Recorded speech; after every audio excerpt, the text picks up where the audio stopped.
नमस्कार, स्वागत है आपका राज्यसभा टीवी में। आपके साथ मैं हूं अभिलाषा पाठक। आइए बुलेटिन की शुरुआत करते हैं हेडलाइंस के साथ। महाराष्ट्र में पहली बार चुनाव मैदान में उतरेगा ठाकरे परिवार का सदस्य। वर्ली से चुनाव लड़ेंगे शिवसेना प्रमुख उद्धव ठाकरे के बेटे आदित्य ठाकरे। हरियाणा विधानसभा चुनाव के लिए बीजेपी ने किया 78 उम्मीदवारों का ऐलान। करनाल से चुनाव लड़ेंगे मुख्यमंत्री मनोहर लाल खट्टर। पहलवान योगेश्वर दत्त, बबीता फोगाट और पूर्व हॉकी कप्तान संदीप सिंह को भी मिला टिकट।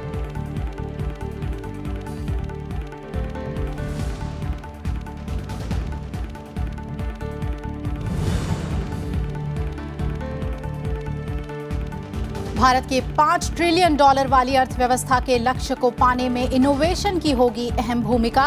चेन्नई में आईआईटी मद्रास के 56वें दीक्षांत समारोह में प्रधानमंत्री नरेंद्र मोदी का संबोधन। कहा, जलवायु परिवर्तन जैसी वैश्विक समस्याओं के समाधान में दुनिया को राह दिखाएगा भारत।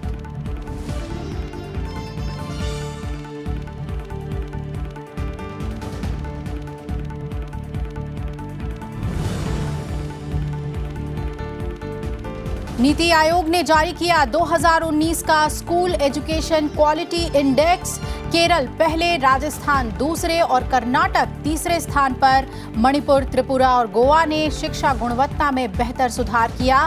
3 से 6 साल के बच्चों का इंडेक्स बनाने की तैयारी में जुटा नीति आयोग।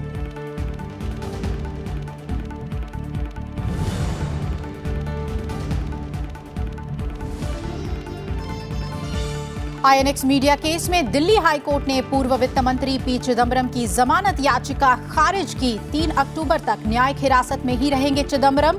हाईकोर्ट ने कहा, मामले की जांच अहम पड़ाव पर, सबूतों से छेड़छाड़ होने की आशंका।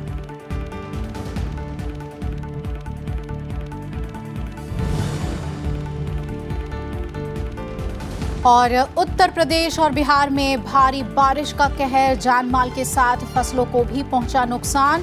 बिहार के 15 जिलों में भारी बारिश का अलर्ट। पटना में 1 अक्टूबर तक स्कूल कॉलेज बंद। 3 दिन से घर में फंसे उप मुख्यमंत्री सुशील कुमार मोदी का भी एनडीआरएफ ने किया रेस्क्यू।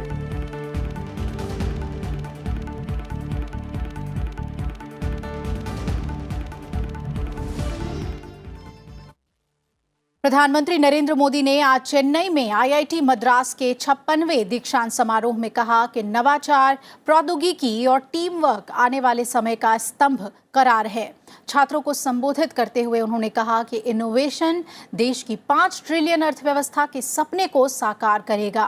प्रधानमंत्री ने हाल में हुए अमेरिका दौरे का जिक्र करते हुए कहा कि सभी को न्यू इंडिया पर भरोसा है। हर कोई आज भारत को कहीं ज्यादा क्षमतावान देश के रूप में देख रहा है। आईआईटी से डिग्री लेने वाले छात्रों को भारत का भविष्य बताते हुए प्रधानमंत्री ने कहा कि पूरी दुनिया भारत की ओर देख रही है। इस मौके पर प्रधानमंत्री ने सभी से फिट इंडिया मूवमेंट में सक्रिय भागीदारी निभाने की अपील भी की।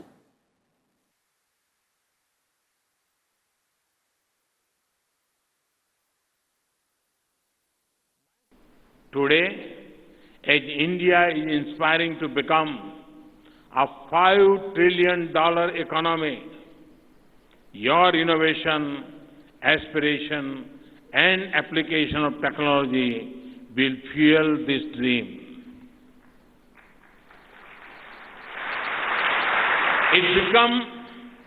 It become the bedrock of India's big leap into the most competitive economy. Friends, IIT Madras is a prime example of how a decade-old institution can transform itself to meet the needs and aspirations of the 21st century. और इससे पहले प्रधानमंत्री नरेंद्र मोदी चेन्नई में Singapore Bharat hackathon के पुरस्कार वितरण समारोह में शामिल हुए। प्रधानमंत्री ने इस दौरान इसी तरह का एशियान देशों के लिए हैकाथॉन शुरू करने का प्रस्ताव रखा। इसके जरिए प्रधानमंत्री ने क्लाइमेट चेंज को लेकर नए आइडिया लाने की डिमांड की। उन्होंने कहा कि भारत $5 ट्रिलियन इकोनॉमी बनने की ओर कदम बढ़ा चुका है। इसमें तकनीकी इनोवेशन की अहम भूमिका है। प्रधानमंत्री ने कहा कि दुनिया की समस्याओं का समाधान निकालकर भारत दुनिया को राह दिखाएगा।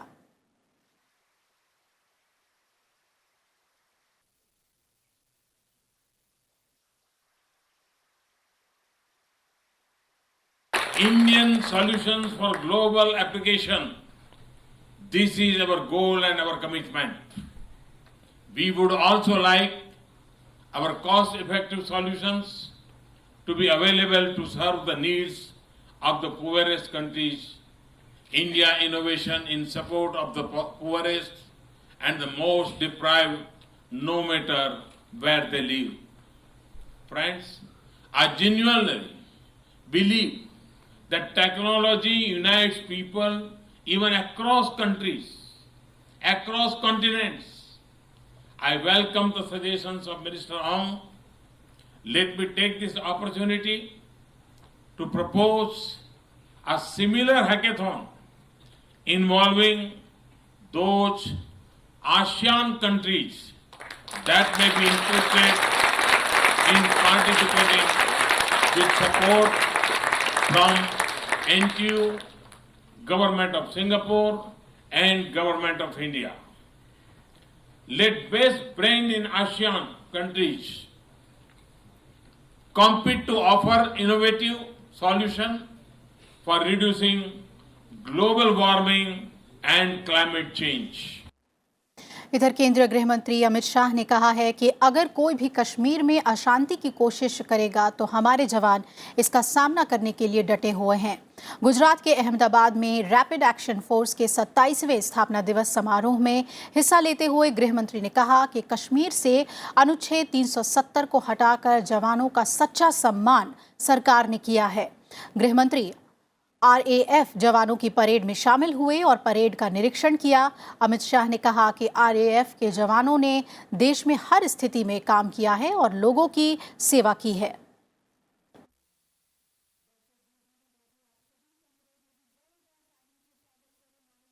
कश्मीर को डिस्टर्ब करने की जिसकी भी नियत है उसको हमारे सुरक्षा बल ढंग से उसका जवाब देंगे और वहां पर एक चिरकाल के लिए शांति प्रस्थापित करने में हमें सफलता मिलेगी। प्रधानमंत्री जी ने धारा 370 और 35A को हटाकर कश्मीर में एक परमानेंट शांति, एक निरंतर शांति की शुरुआत कर सकती है। इतने सारे जवानों का बलिदान हमसे मांग कर कि कश्मीर के अंदर एक स्थिति ऐसी निर्मित की जाए जो हमेशा के लिए शांति बनी रहे, जवानों को जान गंवाने का मौका बारी न आए, जवानों को वहां व्यवस्था देखने के लिए, कश्मीर का नजारा देखने का मौका मिले। इस प्रकार के कश्मीर की रचना करने का ये सभी बलिदानी हमसे मांग करते हैं। नीति आयोग ने स्कूल एजुकेशन क्वालिटी इंडेक्स 2019 जारी किया है। इस सूची में केरल एक बार फिर पहले नंबर पर है, जबकि राजस्थान दूसरे और कर्नाटक तीसरे स्थान पर है। वहीं हरियाणा सबसे तेज सुधार करने वालों में पहले पायदान पर है। नीति आयोग के मुताबिक शिक्षा की गुणवत्ता में बेहतर सुधार हो रहा है। नीति आयोग ने स्कूल एजुकेशन क्वालिटी इंडेक्स की रिपोर्ट जारी की है। इस सूची में केरल एक बार फिर पहले नंबर पर है, जबकि राजस्थान दूसरे और कर्नाटक तीसरे स्थान पर है। नीति आयोग की रिपोर्ट के मुताबिक साल 2015-2016 के मुकाबले हरियाणा, असम, उत्तर प्रदेश, ओडिशा और जम्मू कश्मीर की स्थिति में सुधार आया है, लेकिन कुछ राज्यों का प्रदर्शन औसत रहा है। दो बातें मैं कहना चाहता हूँ। एक तो ये कि अभी भी देखा ये जा रहा है कि स्टेट्स में, राज्यों में रेंज बहुत है। 30% जो है वो सबसे लोएस्ट रैंक है और सबसे हाईएस्ट 82% है। तो ये इस बात को मतलब दिखलाता है कि अभी काफ़ी ज़रूरी है कि जो हमारे राज्य अभी पिछड़े रहे हैं उन पर और हम लोग फोकस करें, क्योंकि इस रेंज को हमें कम करना है।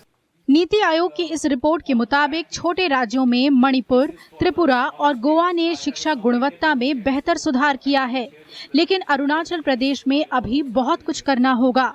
केंद्र शासित प्रदेशों में चंडीगढ़, दादर एंड नागर हवेली और दिल्ली में भी शिक्षा की गुणवत्ता में बढ़ोतरी दर्ज की गई है।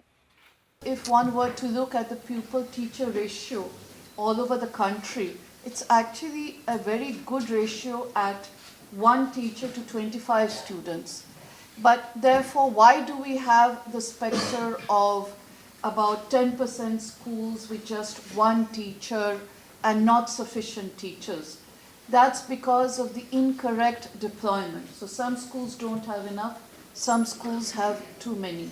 So how can we use IT to actually identify the distribution of teachers within the school? ये इंडेक्स 6 से 18 साल के बच्चों का है। इसमें learning outcomes, access outcomes, infrastructure outcomes और इक्विटी आउटकम्स को मापा गया है। नीति आयोग अब 3 से 6 साल के बच्चों का इंडेक्स बनाने की तैयारी में है। अनु दीवान, राज्यसभा टीवी। राष्ट्रपति रामनाथ कोविंद ने विश्वविद्यालयों से सामाजिक जिम्मेदारी में योगदान देने की सलाह दी है। उन्होंने आज रांची में झारखंड विश्वविद्यालय के 33वें दीक्षांत समारोह को संबोधित किया। राष्ट्रपति ने कहा कि झारखंड में देश के 40% से अधिक खनिज भंडार, कई उद्योग, आकर्षक पर्यटक स्थल और अच्छे शिक्षण संस्थान हैं। इन विशेषताओं और युवाओं की प्रतिभा के बल पर झारखंड के विकसित राज्य बदलने में व्यापक क्षमता है। राष्ट्रपति ने कहा कि झारखंड की भाषाओं और संस्कृति के संरक्षण पर जोर देते हुए इसके अनुसंधान को प्रोत्साहित करने की जरूरत है।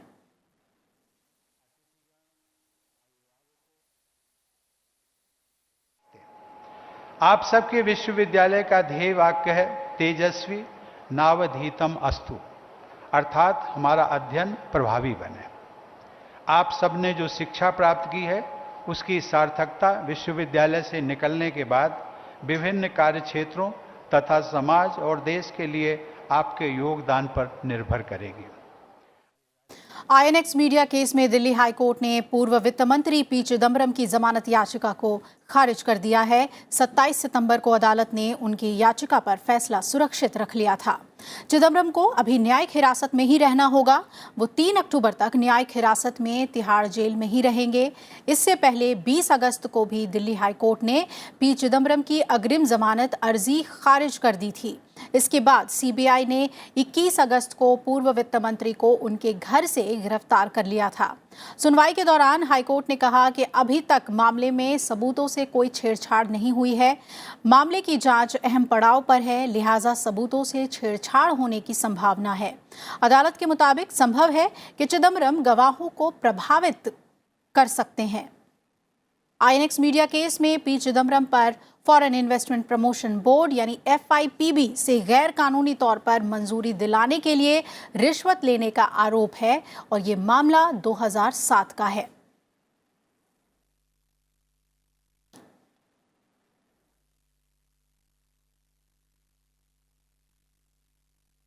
बिहार में पटना, नालंदा, वैशाली, भागलपुर और पूर्णिया सहित राज्य के कई हिस्सों में लगातार मूसलाधार बारिश के कारण बाढ़ की स्थिति और खराब हो गई है। पटना के निचले इलाकों में पानी भर गया है। राज्य में बारिश और बाढ़ से जुड़ी घटनाओं में अब तक 25 लोगों की मौत हो चुकी है, जिसमें रविवार तक भारी बारिश की वजह से 18 मौतें हो चुकी थीं। बिहार के 15 जिलों में भारी बारिश का अलर्ट जारी किया गया है। पटना में 1 अक्टूबर तक स्कूल और कॉलेज बंद रहेंगे। गंगा किनारे 12 जिले बाढ़ से सबसे ज्यादा प्रभावित हुए हैं। एनडीआरएफ और एसडीआरएफ के जवान नावों की मदद से लोगों को सुरक्षित स्थानों पर पहुंचा रहे हैं।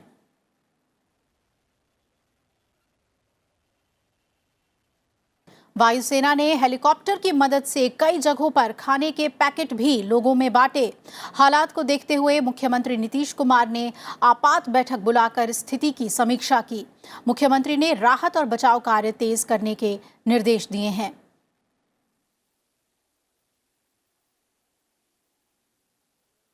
हम लोग लग करके पूरा इस पे काम करेंगे। पटना की जनता के लिए जो भी करना होगा हम करेंगे। प्रशासन से भी आग्रह किया है फील्ड में जाकर कोई परेशान न हो, जिनको रेस्क्यू करना है रेस्क्यू किया जाए। काफी कुछ रेस्क्यू पंप खुले हैं, स्थान खुले हैं, तो और हम लोग लगे हुए हैं। बिहार सरकार और बिहार सरकार के पीछे भारत सरकार, ये लगकर पटना के आसपास पटना शहर के लोगों के लिए, बिहार के लोगों के लिए जितना भी करना होगा हम करेंगे। इतना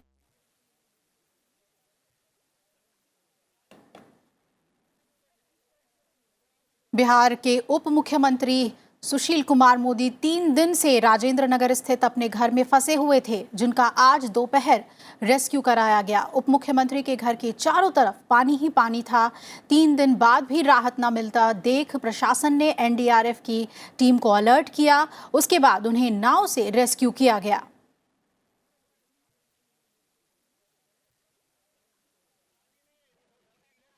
तो उत्तर प्रदेश और बिहार में भारी बारिश कहर बरपा रही है।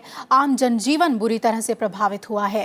गाजीपुर में टांडाबीर के पास सड़क धंस जाने के कारण 50 गांवों का सड़क संपर्क बाधित हो गया है। भारी बारिश से फसल खराब हो गई है। राज्य में 300 से ज्यादा घरों को भारी नुकसान पहुंचा है। राज्य में राहत और बचाव काम जारी है। मुख्यमंत्री योगी आदित्यनाथ ने बाढ़ग्रस्त इलाकों में किसी भी अधिकारी को छुट्टी नहीं देने के निर्देश दिए हैं। उन्होंने बाढ़ग्रस्त इलाकों में हो रहे जलभराव से निपटने के लिए संबंधित जिलों के डीएम को जल निकासी की तत्काल व्यवस्था करवाने को कहा है। उन्होंने अधिकारियों से बाढ़ग्रस्त इलाकों में लगातार भ्रमण करने के निर्देश दिए हैं। उन्होंने जिलाधिकारियों से कहा है कि जहां भी जनहानि या किसी भी तरह की हानि होती है तो पीड़ित परिवार को तत्काल मुआवजा दिया जाए।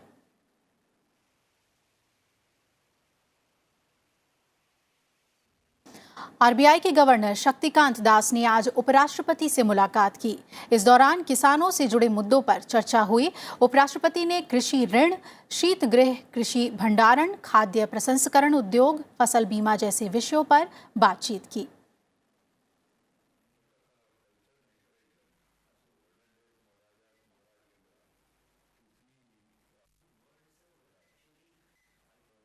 और एक खबरों में यहाँ पर लेते हैं एक ब्रेक के उस पार आपको दिखाएंगे महाराष्ट्र और हरियाणा विधानसभा चुनाव से जुड़ी खबरें और साथ ही आपको दिखाएंगे दोनों राज्यों के राजनीतिक समीकरण किस तरह के बन रहे हैं हमारे खास रिपोर्ट में। ये सब आपको बताएंगे मेरे सहयोगी घनश्याम।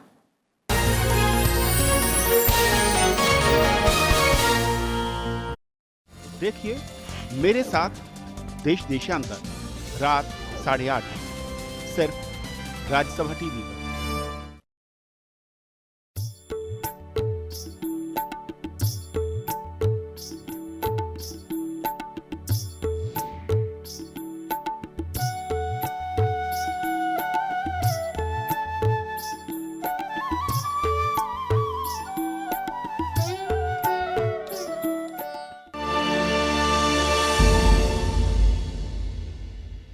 कहीं ना कहीं लोग ये तक भी चिंता करके अगर कहीं युद्ध हुआ आने वाला तो वो पानी पर होगा। पानी देश की ज़रूरत है, पानी मानवता की ज़रूरत है और उसका संरक्षण अगर नहीं हमने आज किया तो आने वाली पीढ़ियां हमें माफ़ नहीं करेगी। आइए संकल्प लें, हम सबका ये धर्म है, हम फर्ज है कि हम जिन 5 अवयवों की पूजा करते हैं आज उसमें जल भी एक है और उस जल को, हमारी नदियों को अपनी भावनाओं के तर्पण के साथ जल संरक्षण का संकल्प लें और इस संकल्प को और लोगों तक भी आगे ले जाएं।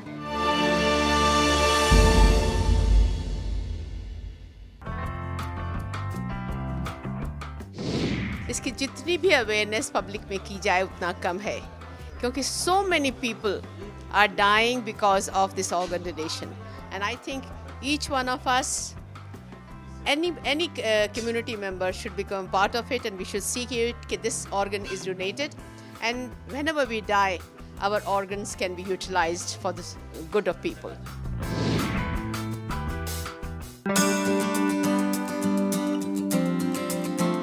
संविधान की किस अनुसूची में राज्यसभा के लिए सीट आवंटन का प्रावधान है? संविधान की 4थी अनुसूची में राज्यसभा में राज्यों और केंद्र शासित प्रदेशों को सीटों के आवंटन का प्रावधान है। सीटों का आवंटन प्रत्येक राज्य की जनसंख्या के आधार पर किया जाता है।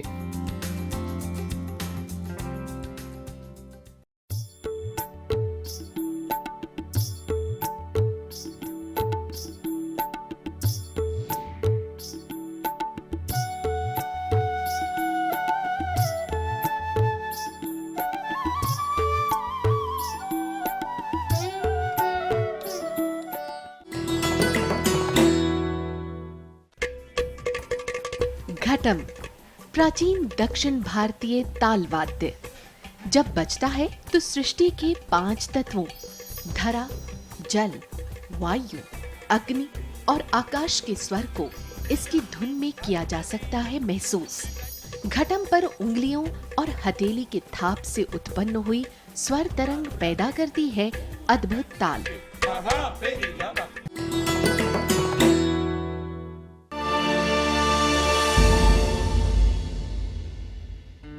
सत्र समाप्ति के बाद हम पूरे लोकसभा क्षेत्र में जनता को, समाज को साथ में जोड़ते हुए पानी बचाने के लिए, एक एक बूंद पानी को सहेजने के लिए जनता में जागरूकता पैदा करते हुए पानी बचाने के काम में लगेंगे।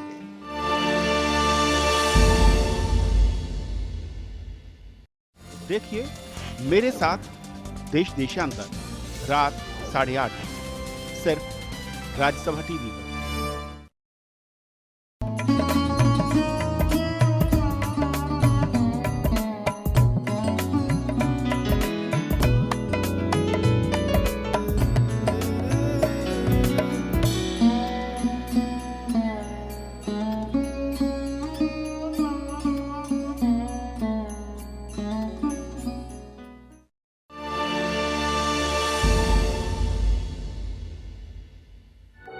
इस टपकते हुए नल को देखिए। क्या आपने कभी सोचा है कि अगर 1 सेकंड में पानी की 2 बूंद गिरती हैं, तो 1 मिनट में हम पानी की 120 बूंदों को खो देंगे। इसका मतलब है कि हम लगभग 35 मिनट में 1 लीटर पानी खो देंगे। हर बूंद है कीमती। पानी बचाइए।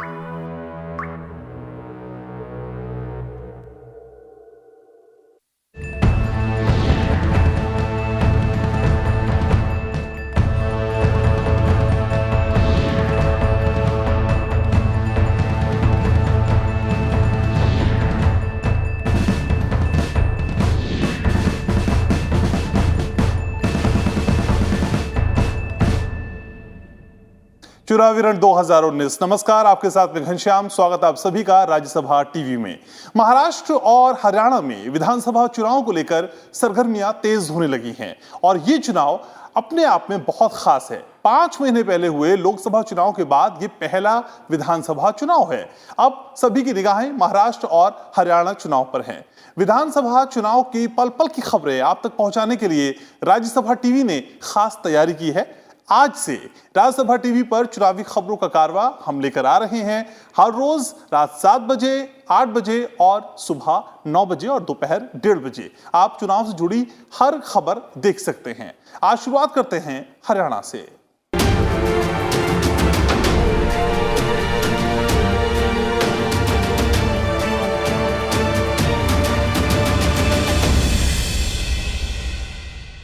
हरियाणा विधानसभा चुनाव के लिए बीजेपी ने 78 उम्मीदवारों की अपनी पहली सूची जारी कर दी है। दिल्ली के बीजेपी केंद्रीय कार्यालय में बैठक के बाद उम्मीदवारों के नामों का ऐलान किया गया। हरियाणा के सीएम मनोहर लाल खट्टर एक बार फिर करनाल से ही चुनाव लड़ेंगे। वहीं 3 अंतर्राष्ट्रीय खिलाड़ियों को बीजेपी ने चुनावी मैदान में उतारा है। मशहूर पहलवान और ओलंपिक पदक विजेता योगेश्वर दत्त बरौदा से चुनाव लड़ेंगे। वहीं बबीता फोगाट चरखी दादरी से किस्मत आजमाएंगी। भारतीय हॉकी खिलाड़ी संदीप सिंह को पार्टी ने पेहोवा से मैदान में उतारा है। इसके अलावा हरियाणा बीजेपी के बड़े नेता और स्वास्थ्य मंत्री अनिल विज एक बार फिर अंबाला से ताल ठोकेंगे। तो खट्टर सरकार में वित्त मंत्री रहे कैप्टन अभिमन्यु पिछली बार ही की तरह नारनौंद विधानसभा से किस्मत आजमाएंगे। महेंद्रगढ़ से रामविलास शर्मा और बीजेपी के प्रदेश अध्यक्ष सुभाष बराला को टोहाना से टिकट मिला है। सरकार में महिला और बाल विकास मंत्री कविता जैन को एक बार फिर सोनीपत से ही मौका दिया गया है। हरियाणा में 90 विधानसभा सीटों के लिए 21 अक्टूबर को वोट डाले जाएंगे, जबकि 24 अक्टूबर को वोटों की गिनती होगी।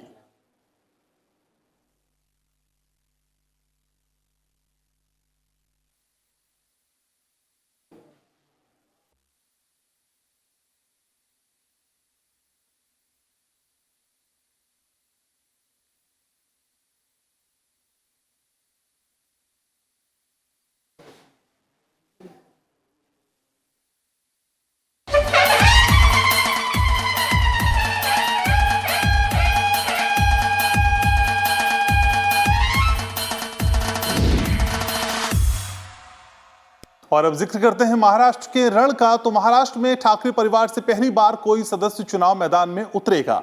शिवसेना प्रमुख उद्धव ठाकरे के बेटे आदित्य ठाकरे वर्ली विधानसभा सीट से ताल ठोकेंगे। आदित्य ठाकरे ने आज शिवसेना के एक कार्यक्रम में चुनाव जीतने के लिए कार्यकर्ताओं का सहयोग मांगा। आदित्य ठाकरे वर्तमान में शिवसेना की युवा शाखा युवा सेना के प्रमुख हैं। वहीं वर्ली सीट से फिलहाल शिवसेना के सुनील शिंदे विधायक हैं। शिवसेना के संस्थापक बाल ठाकरे ने 1966 में संगठन बनाया था। तब से लेकर अब तक ठाकरे परिवार से कोई भी सदस्य चुनाव में हिस्सा उसने नहीं लिया।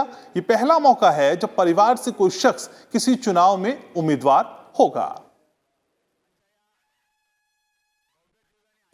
महाराष्ट्र में विधानसभा चुनाव से पहले विपक्षी दलों के कई नेता एक के बाद एक बीजेपी से जुड़ते जा रहे हैं। इसी कड़ी में राज्य में एनसीपी, कांग्रेस और वंचित बहुजन अघाड़ी को झटका लगाया है। एनसीपी को बड़ा झटका देते हुए विधानसभा चुनाव में पार्टी उम्मीदवार नमिता मुंदड़ा आज बीजेपी में शामिल हो गई। एनसीपी प्रमुख शरद पवार ने करीब एक हफ्ते पहले ही नमिता की उम्मीदवारी की घोषणा की थी और उन्हें कैज विधानसभा सीट से उम्मीदवार बनाया था। नमिता मुंदड़ा ने बीड जिले में बीजेपी सांसद प्रीतम मुंडे और राज्य सरकार में मंत्री पंकजा मुंडे की मौजूदगी में बीजेपी की सदस्यता ग्रहण की। नमिता मुंदड़ा एनसीपी की अहम नेताओं में शामिल रही हैं। वहीं कांग्रेस विधायक काशीराम पवार और वंचित बहुजन अघाड़ी दल के नेता गोपीचंद पडलकर भी आज बीजेपी में शामिल हो गए। मुख्यमंत्री देवेंद्र फडणवीस और बीजेपी के प्रदेश अध्यक्ष चंद्रकांत की मौजूदगी में गोपीचंद पडलकर और काशीराम पवार ने मुंबई में बीजेपी में शामिल हुए। गोपीचंद पडलकर ने कुछ दिनों पहले ही वंचित बहुजन अघाड़ी के महासचिव पद से इस्तीफा दिया था। मुख्यमंत्री देवेंद्र फडणवीस ने कहा था कि गोपीचंद पडलकर को बारामती विधानसभा क्षेत्र से अजीत पवार के खिलाफ चुनाव मैदान में उतारा जा सकता है।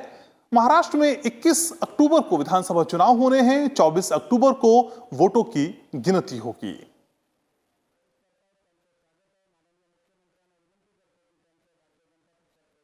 फिलहाल विधानसभा चुनाव से जुड़ी खबरों को देते हैं विराम। कल हम बात करेंगे महाराष्ट्र और हरियाणा के उन राजनीतिक चेहरों की जिन्होंने 2014 में लोगों को न सिर्फ अप्रत्याशित तौर पर चौंकाया बल्कि इस बार भी जिनके नेतृत्व पर सभी की निगाहें टिकी हुई हैं। आगे विशेष में देखिए ब्रह्मोस की नई उड़ान।